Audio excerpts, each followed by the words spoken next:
Salut, je vous retrouve pour l'épisode du jour et aujourd'hui on va parler des chevaux qui manquent de motivation. Et spoiler, tu vas peut-être pas entendre ce que tu imagines.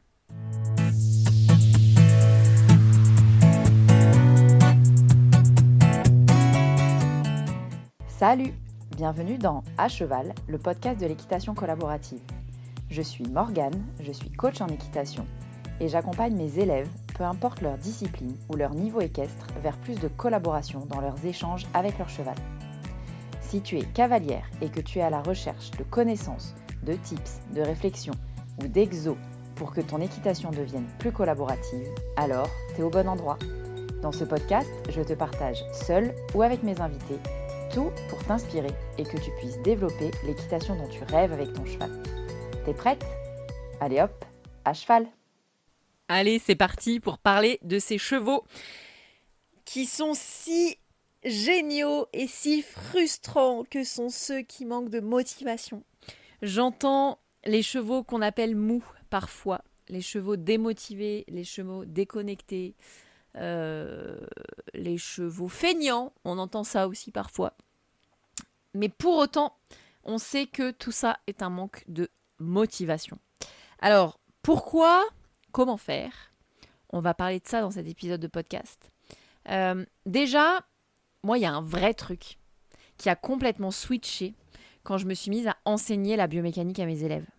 C'est que je me suis rendu compte que, en fait, quand mes élèves savent ce qu'ils demandent et pourquoi ils le demandent, bizarrement, les chevaux se mettent à faire avec beaucoup plus de cœur.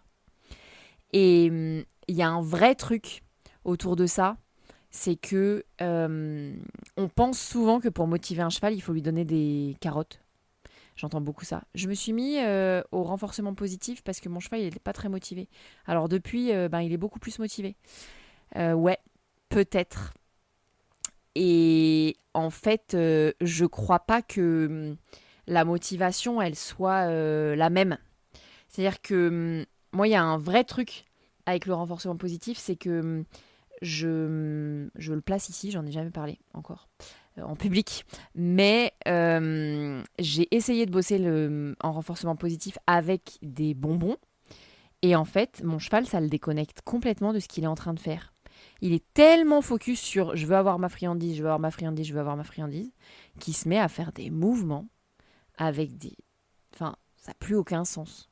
Et ça, j'aime pas, parce que clairement, il y a un vrai truc de mon cheval va au-delà de ses capacités si je lui propose un bonbon à la fin. Alors Morgane, tu pourrais, comment on m'a dit ça, désensibiliser ton cheval à la friandise la dernière fois. Mais du coup, ça n'a plus aucun sens pour moi. Parce que moi, j'adore quand mon cheval il est trop content d'avoir une friandise. Donc je veux garder ça. Moi, ce dont je veux vous parler aujourd'hui, c'est le sens qu'ont nos chevaux à ce qu'on leur demande. Est-ce que ça fait sens pour eux ou pas ? Et très souvent, déjà, on va pouvoir se poser la question de est-ce que ça fait sens pour nous, ce qu'on leur demande ?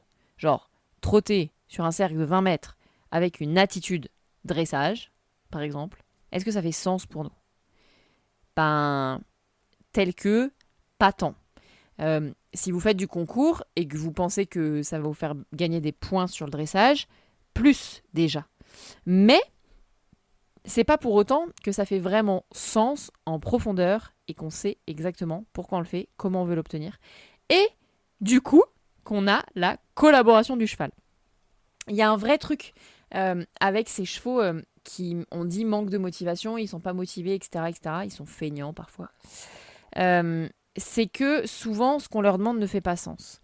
Et moi, j'ai remarqué un truc, vraiment un truc dingue. Franchement, je vous l'ai dit en début d'épisode, mais en fait, quand ça commence à faire sens pour nous, qu'on est formé en biomécanique, qu'on sait exactement le mouvement qu'on attend de notre cheval, pas globalement, pas je veux une attitude de dressage, mais je veux mettre son nez à tel endroit parce que je sais que derrière son dos fonctionnera de telle manière, et souvent c'est en vrai l'inverse, je veux mettre son dos de telle manière pour que son nez vienne se mettre à cet endroit-là, et ça a la conséquence que le nez va se mettre à cet endroit-là.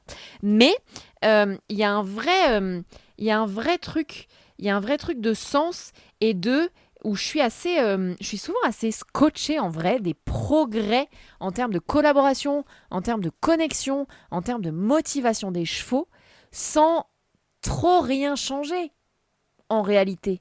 Sauf que le cavalier sait exactement ce qu'il veut obtenir et dans quelles conditions il veut les obtenir. Donc ça, il y a un vrai truc de robotisation des chevaux quand les chevaux sont mous, sont feignants, euh, manquent de motivation en vrai, et ben on a souvent un manque de sens derrière ça. Mais un manque de sens du cavalier aussi. Pour le cavalier en tout cas. Et vraiment, j'adore moi les couples qui évoluent dans ce sens-là. En équitation collaborative, en même temps, c'est assez logique. Heureusement que j'aime les cavaliers qui évoluent avec leur cheval dans le sens de l'équitation collaborative, mais en prenant en compte ces fameux 3 piliers dont je parle souvent, de l'émotionnel, du fonctionnement du cheval et de la communication, on a vraiment des chevaux qui se mettent à fonctionner, dans leur corps, dans leur tête, dans la relation avec l'humain. C'est assez dingue. Et en plus, on fait tout ça sans carottes. Et c'est là, alors je dis pas que j'interdis les carottes, hein. Moi mes chevaux ils ont des carottes à plein de moments, en dehors des séances en vrai, mais pendant les séances j'en donne pas, parce que en tout cas j'ai trouvé des choses qui faisaient plus sens pour moi et qui permettaient à mon cheval de rester plus lui, en accord avec ce que lui peut donner, est capable de donner et veut donner. Et je crois que c'est là la clé. Ouais, il y a un vrai truc de quand on travaille avec la collaboration du cheval, il nous donne ce qu'il peut nous donner. Il ne va pas au-delà pour avoir une carotte ou quoi qu'est-ce. Et du coup, il se motive. Et ce matin, justement, tiens, hyper intéressant, je faisais monter une cavalière qui a parfois tendance à être un peu exigeante en termes d'efforts, qui demande parfois un peu beaucoup, à mon goût en tout cas, à son cheval. Et en fait, ce matin, on a vraiment bossé en fractionné, par exemple. Pas en fractionné, genre je galope comme une neuneu pendant 2 minutes et après repos 2 minutes. Pas le fractionné qui fait travailler le cardio, mais le fractionné qui motive le cheval. Il y a des études, une étude que j'ai lue il y a un moment là, sur le fait que c'était des chevaux en débourrage, et l'étude elle a montré que les chevaux ils apprenaient mieux par alternance de 2 minutes de travail et 2 minutes de pause. Quand je parle de pause, c'est une pause, hein. C'est pas je lâche mes rênes à moitié et je continue à demander quelque chose à mon cheval. C'est je lâche mes rênes complètement et mon cheval il décide de ce qu'il a envie de faire, en vrai. Mais du coup, ce matin, on a travaillé ça. Dès que la jument faisait un effort, et ben paf, on lui laissait l'équivalent, on n'a pas chronométré, hein, mais un équivalent de 2 minutes de pause. Dès qu'on sentait que la jument se mettait à l'effort, bam, et on faisait une pause. Et la peur de cette cavalière, c'était de perdre justement, de dire mais là, la jument, elle était bien, moi je veux juste finir un cercle de plus, et je finirai là-dessus. Oui, mais non. Oui, mais si on va au-delà de ce qu'elle est capable de donner, et qu'elle est en mode attends, gars, ça fait 3 cercles que je fais des efforts de ouf là, tu te rends pas compte, machin, et toi tu m'en demandes toujours plus et toujours plus et toujours plus, ben, on prend le risque que on finisse sur moins bien et qu'en plus on perde la motivation du cheval. Moi, ce que j'aime bien, c'est vraiment proposer au cheval des pauses, des vraies pauses, genre on lâche tout. On le laisse marcher s'il veut marcher. Parfois, c'est bien qu'ils récupèrent parce que des fois, c'est un peu physique qu'on leur demande. Et donc, dans ces cas-là, c'est bien de les faire marcher. Mais on peut aussi lui laisser 2 minutes de je m'arrête et je souffle à l'arrêt, quoi. Et sans aller jusqu'au fait qu'il s'endorme, mais laisser une pause, une vraie pause sur des moments où les chevaux se sont donnés. Et comme ça, on récupère une vraie motivation des chevaux dans le respect de ce qu'ils sont capables de nous donner, et ils ne cherchent pas à aller au-delà. C'est vraiment ça que j'aime dans l'équitation collaborative et que je développe moi, c'est c'est ce truc de motivation intrinsèque, le truc qui vient de l'intérieur et qui vient de la relation et qui vient de l'intérêt. On me dit régulièrement, on m'a dit plusieurs fois, les personnes qui viennent sur le programme qui est plus axé biomécanique, qui s'appelle Feel and Fit, me parlent souvent du fait que c'est assez dingue comme on dirait que le cheval a trouvé un intérêt au travail. Et ça, franchement, franchement, je crois que c'est un des meilleurs compliments qu'on peut faire. On a vraiment ces chevaux-là qui se mettent à fonctionner, qui se mettent à proposer des trucs, qui se mettent à vraiment à comprendre. Et puis en plus, quand on laisse des pauses sur les moments où ils font des efforts, t'inquiète que le coup d'après, s'ils veulent leur pause rapidement, ils font des efforts vite. Et si vous arrivez à bosser ça de plus en plus, moi j'ai vraiment un cheval au quotidien. Quand je lui dis oui, super, super effort, le coup d'après, il me dit attends meuf, il fait sa puissance 10 parce qu'il sait que potentiellement, il y a même des fois où quand je sais que c'est très compliqué pour lui, on fait 2 foulées d'un exercice et on lâche tout. Et si il a fait un vrai effort, le coup d'après, t'inquiète que l'exercice, il va être parfaitement exécuté. Et je pourrais demander peut-être 3 foulées. Et je lâche tout.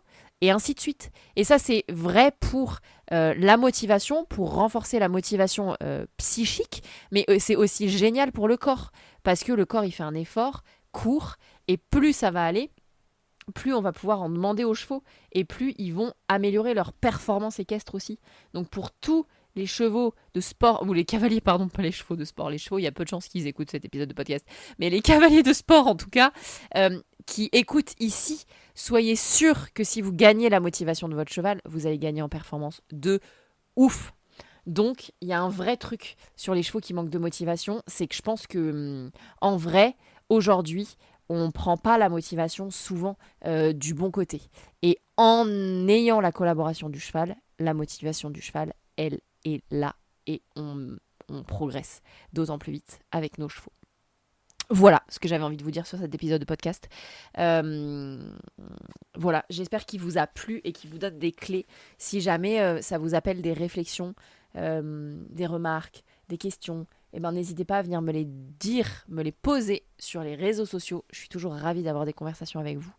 Et surtout, si vous aimez le podcast et que vous voulez m'aider à le mettre dans les oreilles de d'autres propriétaires de chevaux et professionnels de la filière équine, allez lui mettre 5 étoiles sur la plateforme d'écoute que vous utilisez. Et surtout, si vous voulez être mis au courant des prochaines sorties d'épisodes, allez vous abonner aussi. Moi, je vous laisse ici et je vous dis à la semaine prochaine pour un nouvel épisode de À Cheval, le podcast de l'équitation collaborative. À plus!